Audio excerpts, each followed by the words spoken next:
नमस्कार दोस्तों। ये डेटा क्या कहता है कि एक नए एपिसोड में आप सब लोगों का स्वागत है। मैं हूं अजय प्रकाश। पिछले हफ्ते नई दिल्ली में G20 देशों का शिखर सम्मेलन आयोजित किया गया और बड़ी धूमधाम से मनाया गया। इसके सेंटर ऑफ अट्रैक्शन हमारे प्रधानमंत्री नरेंद्र मोदी जी बने रहे।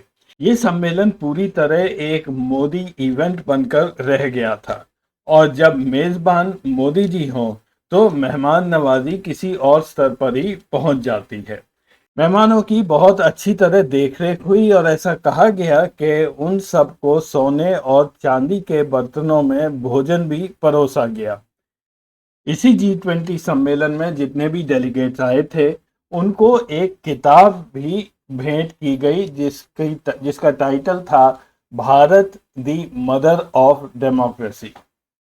तो आज की इस एपिसोड में मैं बात करूंगा इसी बारे में कि ये title Bharat the mother of democracy ये कहाँ से आया, किसने दिया, और थोड़ा सा ये भी देखेंगे कि बाकी देश भी क्या हमें मदर ऑफ डेमोक्रेसी मानते हैं। तो प्रोग्राम में बने रहिए, काफ़ी इंटरेस्टिंग फैक्ट्स इसमें निकल कर आ रहे हैं। और हाँ, आगे बढ़ने से पहले मैं आप सबसे एक बार फिर से रिक्वेस्ट करता हूँ कि चैनल को सब्सक्राइब अवश्य करें। इससे हमारी थोड़ी बहुत सहायता हो जाती है और अगर ये एपिसोड अच्छा लगे तो अपने दोस्तों के साथ भी अवश्य इसे शेयर करें और लाइक करें। अगर आप लोग सोशल मीडिया पर हैं, व्हाट्सएप या ट्विटर पर, तो आप लोगों को भी अवश्य ही इस पुस्तक का लिंक आया होगा।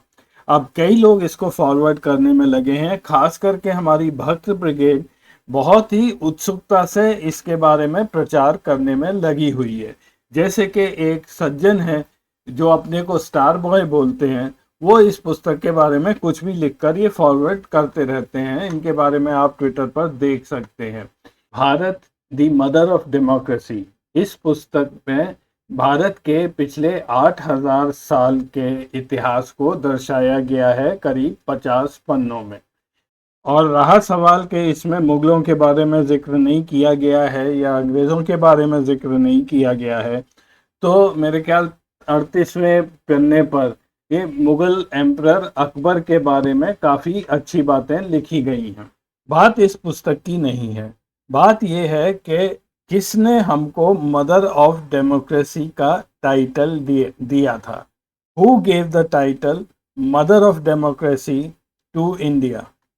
मदर ऑफ डेमोक्रेसी, इन शब्दों का प्रयोग सबसे पहले मोदी जी ने एक वाइस चांसलर की कॉन्फ्रेंस हुई थी 2021 में, उसमें उन्होंने ये शब्द प्रयोग करने शुरू किए थे।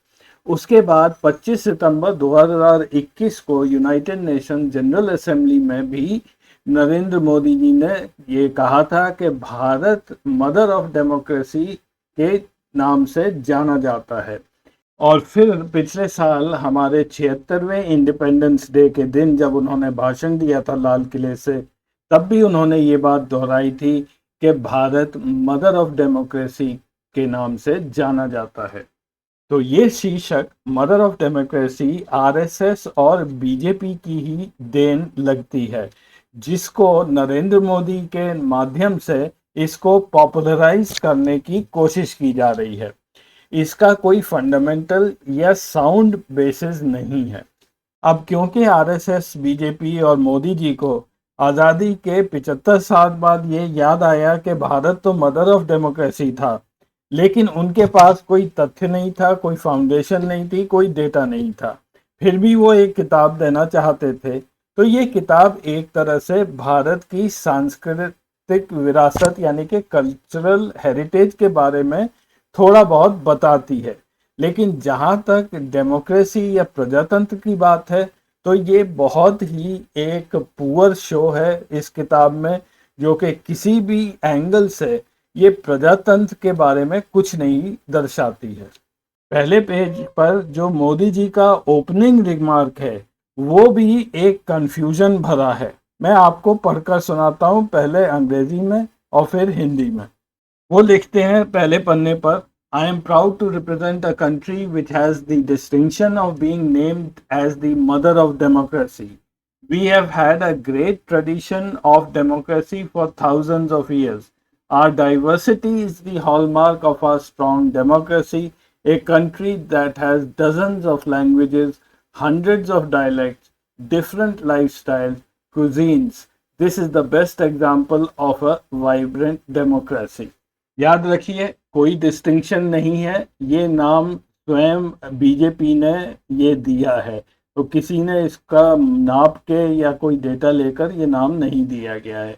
और दूसरी चीज़, ये जितने भी इसमें एट्रीब्यूट्स बता रहे हैं, diversity, hundreds of dialects, different lifestyles, ये सारे प्रजातंत्र के रिलेटेड नहीं है, ये कल्चरल हेरिटेज के रिलेटेड है। इसी स्टेटमेंट का हिंदी में अनुवाद। मोदी जी कहते हैं, मुझे एक ऐसे देश का प्रतिनिधित्व करने पर गर्व है जिसे लोकतंत्र की मां के रूप में नामित होने का गौरव प्राप्त है। हमारे यहाँ हजारों वर्षों से लोकतंत्र की महान परंपरा रही है। हमारी विविधता हमारे मजबूत लोकतंत्र की पहचान है। एक ऐसा देश जिसमें सैकड़ों बोलियां, विभिन्न जीवन शैली, व्यंजनों की चकाचौंध है, यह एक जीवंत लोकतंत्र का सबसे अच्छा उदाहरण है। तो ये तो रही अपना ढोल खुद पीटने वाली बात। अब मैं आपको ले चलता हूँ एक दूसरे सेक्शन में, जिसमें हम बात करेंगे कुछ डेटा की, कुछ आंकड़ों की, और ये देखेंगे कि दुनिया हमें कितना बड़ा डेमोक्रेटिक कंट्री समझती है। मैं आपको दिखाऊंगा कुछ डेटा जिसे जाना जाता है डेमोक्रेसी इंडेक्स के नाम से। ये data economist intelligence unit EIU हर साल एक रिपोर्ट के तौर पर निकालती है, जिसमें दुनिया के 167 देशों को नापा जाता है, लगभग 60 पैरामीटर्स लेके, और फिर इन 60 पैरामीटर्स को 5 कैटेगरीज में डिवाइड किया जाता है। हर कैटेगरी को 0 से 10 के स्केल पर उसको आंका जाता है, और फिर टोटल स्कोर निकाल के ये इंडेक्स दिखाया जाता है। डेमोक्रेसी इंडेक्स अगर 8 से 10 के बीच में आता है तो वो देश एक फुल डेमोक्रेसी माना जाता है, पूरी तरह से एक प्रजातांत्रिक देश होता है।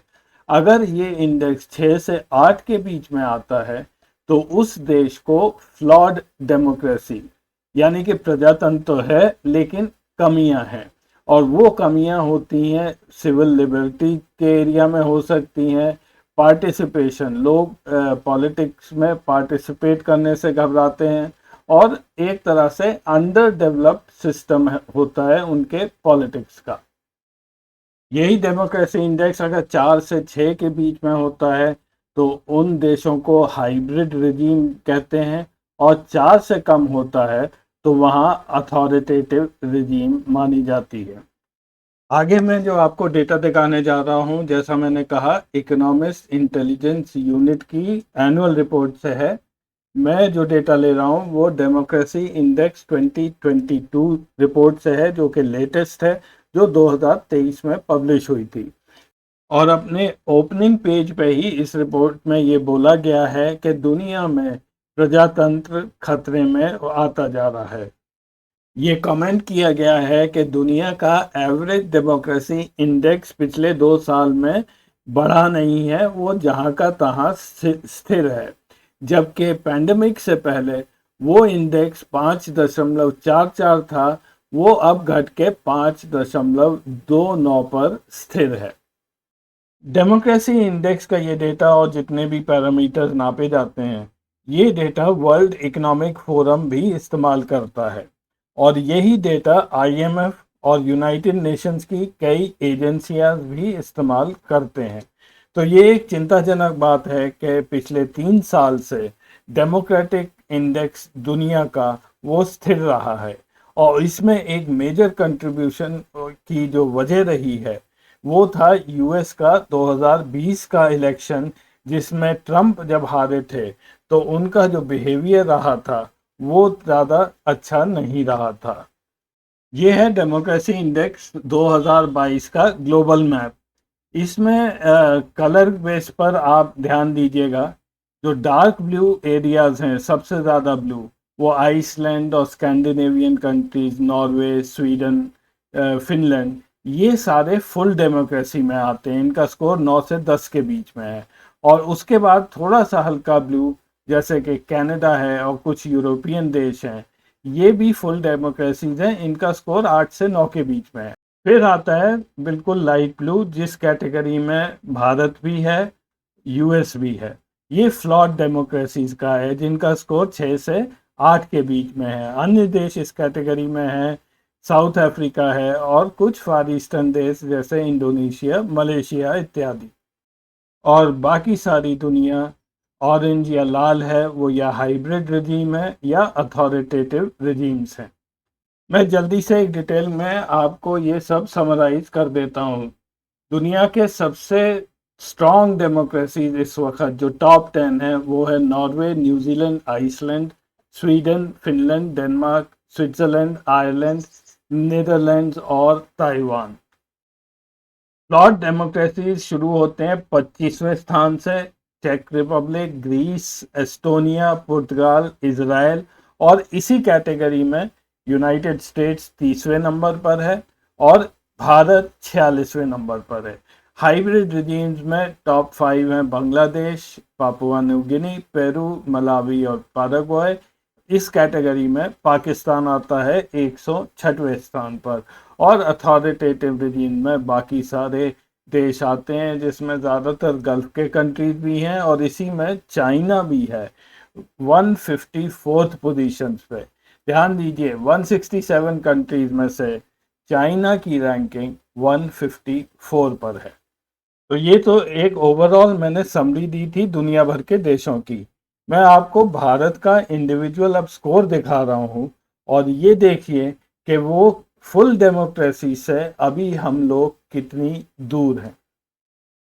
तो इस टेबल को थोड़ा ध्यान से देखिए। यहाँ पे देश का नाम लिखा है, उसके बाद ओवरऑल स्कोर है और फिर वो 5 सेक्शन, यानी कि पहला इलेक्शन प्रोसेस कितना फेयर है, फंक्शनिंग ऑफ गवर्नमेंट कि एक बार जब गवर्नमेंट इलेक्ट हो जाती है उसके बाद वो कार्य कैसे करती है, क्या वो एक डेमोक्रेटिक तरीके से करती है, ये पैरामीटर। दूसरे स्थान पर पॉलिटिकल पार्टिसिपेशन, कितने लोग इस प्रोसेस में पार्टिसिपेट कर पाते हैं।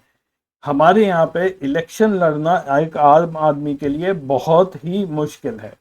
पॉलिटिकल कल्चर ये चौथे स्थान पर और सिविल लिबर्टीज। तो पहले सेक्शन में ऊपर ये वो 5 देश हैं जो दुनिया में इस वक्त टॉप पर हैं और उनके स्कोर यहाँ दिए गए हैं। वो ज़्यादातर 9.5 से 10 के बीच में है। हमारे वाले सेक्शन में इंडिया से पहले 2 जो कंट्रीज़ हैं वो हैं तिमोर लेस्टे, साउथ अफ्रीका, और हमसे नीचे 2 पायदान 47 और 48 पोजीशन पर है पोलैंड और सुरिनाम। तो हम लोग इस कैटेगरी के देशों में अभी गिने जाते हैं। हमारा ओवरऑल स्कोर है 7.04। इलेक्शन प्रोसेस में हमारा 7.5 है, जबकि विकसित देशों का 9.5 के करीब है। फंक्शनिंग ऑफ गवर्नमेंट ये हमारे यहाँ सबसे वीक है। एक बार जब सरकार इलेक्ट हो जाती है वो डेमोक्रेटिक वैल्यूज को एक साइड में रख के और एक अथॉरिटेटिव रिजीम की तरह से काम करने लगते हैं। पॉलिटिकल पार्टिसिपेशन ये भी हमारा वीक है, यहाँ पे इलेक्शन लड़ना बहुत मुश्किल है। पॉलिटिकल कल्चर ये हमारे यहाँ पे काफ़ी ख़राब है, मतलब किस तरह से हमारी पॉलिटिकल पार्टीज लड़ती हैं, क्या भाषा का इस्तेमाल करते हैं, किस तरह से एक दूसरे पर बेबुनियाद आरोप लगाते हैं और फेक न्यूज़ का सहारा लेते हैं। तो इस जगह हम काफ़ी वीक है, हमारा स्कोर केवल 5.6 है। और सिविल लिबर्टी ये पिछले 1-2 साल से भारत के लिए ये कम होता जा रहा है। फिलहाल ये 7.22 पर है। तो एक तरफ हम अपने को self proclaimed mother of democracy बुलाते हैं और दूसरी तरफ एक साइंटिफिक मेथड से हमारी जो पोजीशन डिटरमिन की गई है दुनिया के देशों में, दुनिया के 167 देशों में से हम 46वें नंबर पर बने हुए हैं और हमें एक फ्लॉड डेमोक्रेसी का टाइटल दिया गया है। हमें फुल डेमोक्रेसी बनने के लिए अभी बहुत ज़्यादा मेहनत करनी पड़ेगी और अगर हम फुल डेमोक्रेसी बने तब कहीं बात जाके शायद हो सकती है कि हम एक मदर ऑफ डेमोक्रेसी कहलाएं। तो आज के एपिसोड में बस इतना ही। अगले हफ्ते फिर मिलेंगे कुछ नया डेटा लेकर। तब तक के लिए नमस्कार।